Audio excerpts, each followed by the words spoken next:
নমস্কার বন্ধুরা, আজ আমরা আপনাদের নিয়ে চলেছি পশ্চিমবঙ্গের এক অখ্যাত অথচ ঐতিহ্যবাহী জায়গায়। আপনাদের আগেও বলেছি, আমরা অনেক অজানা অচেনা জায়গায় নিয়ে যাব আপনাদের। গল্প করব অনেক অজানা কাহিনী নিয়ে, আপনাদের সাথে শেয়ার করব অনেক তথ্য এবং শোনাবো অনেক গল্প। রাজীবপুর জমিদার বাড়ি নিয়ে গল্প আজ আপনাদের সঙ্গে শেয়ার করব অনেক তথ্য। এই জায়গাটি ইতিহাস আর বনেদিয়ানার নিদর্শন বহন করে চলেছে সেই বহু বছর ধরে। চলুন আজকের এই যাত্রায় রাজীবপুর জমিদার বাড়ির গল্প শুনি, তার ইতিহাস সম্পর্কে জানি এবং তার বর্তমান অবস্থা সম্পর্কে একটু ধারণা নিই। শতাব্দী প্রাচীন রাজীবপুর জমিদার বাড়ি, যা ঘোষবাড়ি নামেও পরিচিত। এই বাড়িতে পৌঁছানোর জন্য আমাদের প্রথমে শিয়ালদা কিংবা বনগাঁ থেকে অশোকনগর স্টেশনে নামতে হবে। এরপর অশোকনগর স্টেশন থেকে নৈহাটিগামী গাড়িতে চেপে পৌঁছতে হবে ঈশ্বরীগাছা। ঈশ্বরীগাছা মোড় থেকে অটো বা টোটো ধরে সহজেই পৌঁছে যাবেন রাজীবপুর। এই জমিদার বাড়ি শহরের প্রাণকেন্দ্র থেকে প্রায় 6 কিলোমিটার দূরে অবস্থিত। এক বিকেলে চাইলেই এই জায়গায় ঘুরে আসতে পারেন, চাইলে একটা দিনের কিছুটা অংশ এই বাড়িতে কাটিয়ে আসতে পারেন। এবার আমরা জানব এই জমিদার বাড়ির ইতিহাস সম্পর্কে। এই জমিদার বাড়িটির প্রতিষ্ঠাতা মধুসূদন ঘোষ। এই মধুসূদন ঘোষ ছিলেন এই অঞ্চলের জমিদার।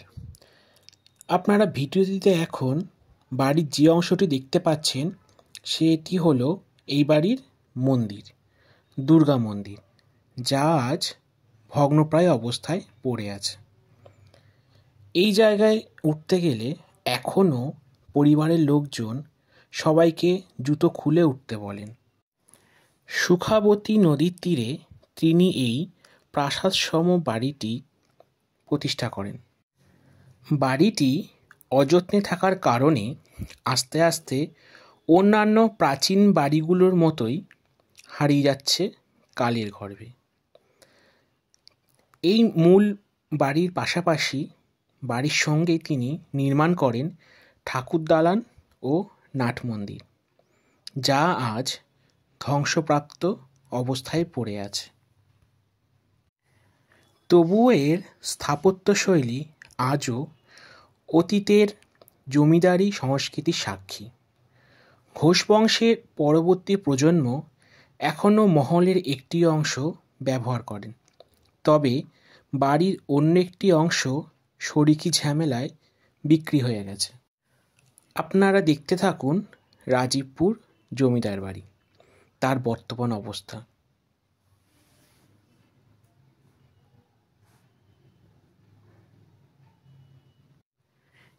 এবার আপনাদের জমিদার পরিবারের গল্প বলবো। ঘোষ বংশের কান্তিকুমার ঘোষ, যার জন্ম 1893 সালে, তিনি ব্রিটিশ সরকারের কাছ থেকে রায় বাহাদুর উপাধি পান। এছাড়াও এই জমিদারের বদান্যতায় বলা চলে, এই জমিদার পরিবারের বদান্যতায় 1864 খ্রিস্টাব্দে স্থাপিত হয় রাজীবপুর অ্যাংলো ভার্নাকুলার স্কুল। এই শিক্ষা প্রতিষ্ঠানটি এখনও ঐতিহ্যের সাথে বিদ্যমান। এই শিক্ষা প্রতিষ্ঠানটি স্থানীয় স্তরে ভীষণ জনপ্রিয়। স্থানীয় প্রচুর ছেলেমেয়েরা এখনও পড়াশুনো করে এই স্কুলটিতে। রাজীবপুর জমিদার বাড়ির এই নাট মন্দির এবং ঠাকুর দালানটি সব থেকে বেশি ক্ষতিগ্রস্ত হয়েছে। অযত্ন এবং অনাদরে এখন এই মন্দিরটি ধ্বংসাবশেষে পরিণত হয়েছে। ঠাকুর দালানের ছাদ ভেঙে পড়েছে, দেওয়ালের ইটে জন্ম নিয়েছে নানা রকম গাছ। আপনারা দেখতে থাকুন রাজীবপুর জমিদার বাড়ির ঠাকুর দালান ও নাট মন্দিরের বর্তমান অবস্থা। জমিদার বাড়ির মূল বাড়িটিতেও বিভিন্ন গাছের জন্ম হয়েছে দেওয়ালে। বাড়িটির একতলা এবং দোতলায় কিছু ঘরে এখনও বংশধরেরা বসবাস করে, যদিও সিংহভাগ বংশধরেরা বাইরে থাকেন। বছরের একটা সময় তারা সকলে মিলিত হয়, মূলত আমের সময় তারা একসঙ্গে মিলিত হয় সমস্ত পরিবার। বাড়িটির এক প্রকার ধ্বংসস্তূপ দাঁড়িয়ে থাকলেও তার স্ট্রাকচার দেখলে বোঝা যায় বাড়িটি কত সুন্দর ছিল একটা সময়। এই বাড়ির বংশধরদের সঙ্গে কথা বলে জানা গেল এক সময় প্রচুর মানুষের সমাগম ঘটত এই বাড়িতে। প্রচুর মানুষ সাহায্য পেয়েছে এই পরিবারের বংশধরদের থেকে। বংশ পরম্পরায় তারা সাহায্য করে এসছে এলাকার মানুষদের। তবে আজ সবই স্মৃতির অতলে চাপা পড়ে গেছে। জমিদার বাড়ির জৌলুস সময়ের সঙ্গে সঙ্গে ফিকে হতে হতে আজ এই বর্তমান অবস্থায় এসে দাঁড়িয়েছে। এই বাড়িটি কত ইতিহাস, কত ঘটনার সাক্ষী। আজ এই বাড়িটি প্রায় ধ্বংস হয়ে তার জৌলুস হারিয়ে দাঁড়িয়ে আছে, তার জরাজীর্ণ স্ট্রাকচার নিয়ে। বাড়িটির একতলার কিছু অংশ এমনভাবে ধ্বংসপ্রাপ্ত হয়েছে মনে হবে যেন ভুতুড়ে বাড়ি দাঁড়িয়ে আছে। বাড়ির দোতলায় বহিরাগতদের প্রবেশ নিষিদ্ধ। এই জমিদার বাড়িতে এসে ছবি তুলতে গেলে বা ভিডিও করতে গেলে পরিবারের সদস্যদের অনুমতি নেওয়া বাঞ্ছনীয়। আপনারা দেখতে পাচ্ছেন জমিদার বাড়ির মূল বাড়িটি কীরকম আগাছা জন্মেছে দেওয়ালে।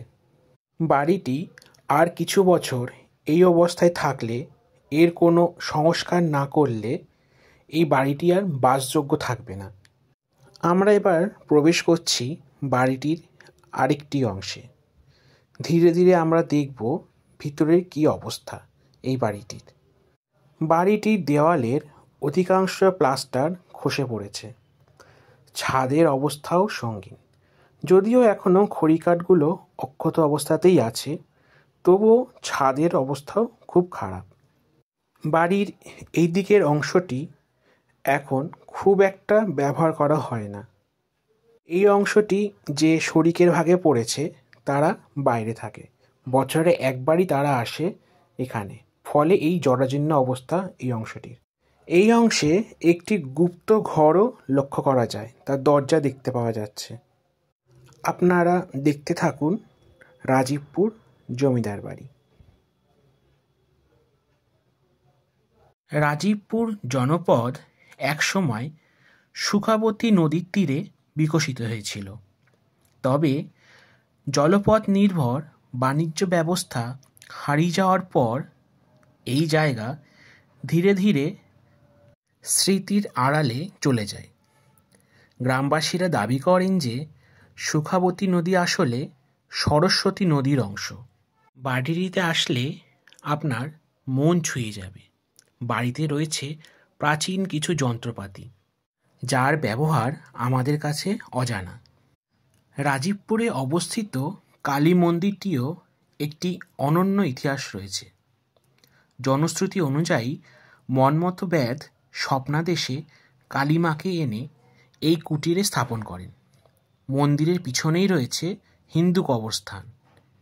এই কবরস্থানে একসময় কুলি সম্প্রদায়ের শিশুদের কবর দেওয়া হতো। বর্তমানে এখানে মৃত শিশুদেরকে সমাহিত করা হয়। বাড়িটি ধ্বংসস্তূপে পরিণত হলেও রাজীবপুরের স্থানীয় মানুষদের কাছে এই বাড়ির সম্পর্কে আবেগ প্রচুর। এখানে যে যন্ত্রটি রাখা হয়েছে সেটি বহু প্রাচীন, এর ব্যবহার আমাদের কাছে অজানা। এই যন্ত্রটি প্রচুর ইতিহাস বহন করে আসছে। আবার আমরা ফিরে এলাম জমিদার বাড়ির নাট মন্দিরের সামনে। মন্দিরটি ধ্বংসস্তূপে পরিণত হয়েছে এবং এর কোনো সংস্কার কাজ করা হয়নি। তবুও বংশধরেরা কোনো কাজে বেরোলে এই মন্দিরের সামনে ভক্তি সহকারে প্রণাম করে তবে কাজে বেরোন। আজ রাজীবপুর জমিদার বাড়ি ইতিহাসের অংশ হয়ে দাঁড়িয়েছে। বাড়িটির কিছু অংশ এখনও ব্যবহার করা হলেও বেশিরভাগ অংশই ধ্বংসস্তূপে পরিণত হয়েছে। তবুও এর প্রতিটি ইট পাথরে লুকিয়ে আছে একসময়ের জমিদারি শান শওকতের গল্প। এক বিকেলে সময় করে রাজীবপুর জমিদার বাড়িতে ঘুরে আসুন। ইতিহাসের সাথে সাক্ষাৎ করতে এই জায়গাটি আপনাকে অবশ্যই মুগ্ধ করবে। রাজীবপুর জমিদার বাড়িটি মূল জনপদ থেকে একটু ভিতরে অবস্থান করায় গ্রামের মধ্যে থাকায় এর ইতিহাস অনেকের কাছেই অজানা।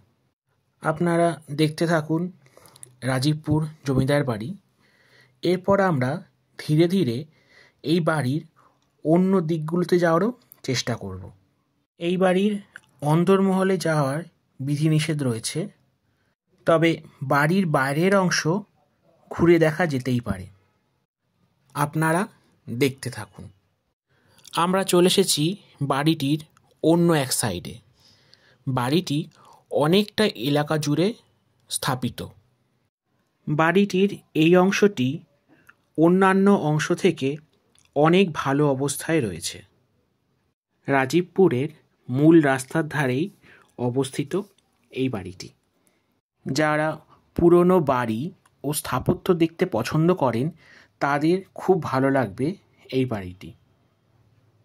এবার আমরা গুটি গুটি পায়ে এগিয়ে যাব বাড়ির পিছনের দিকে। বাড়ির এই অংশটির অবস্থা ভীষণই খারাপ। এই অংশটি অনেকটাই ভেঙে গেছে এবং আশেপাশে গজিয়ে উঠেছে জঙ্গল।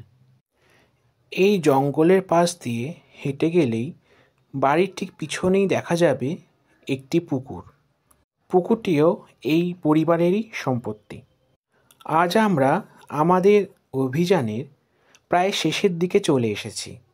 বন্ধুরা, আজকের এই যাত্রায় আপনাদের রাজীবপুর জমিদার বাড়ির ইতিহাসের একটি অংশ জানাতে পেরে খুবই ভালো লাগলো।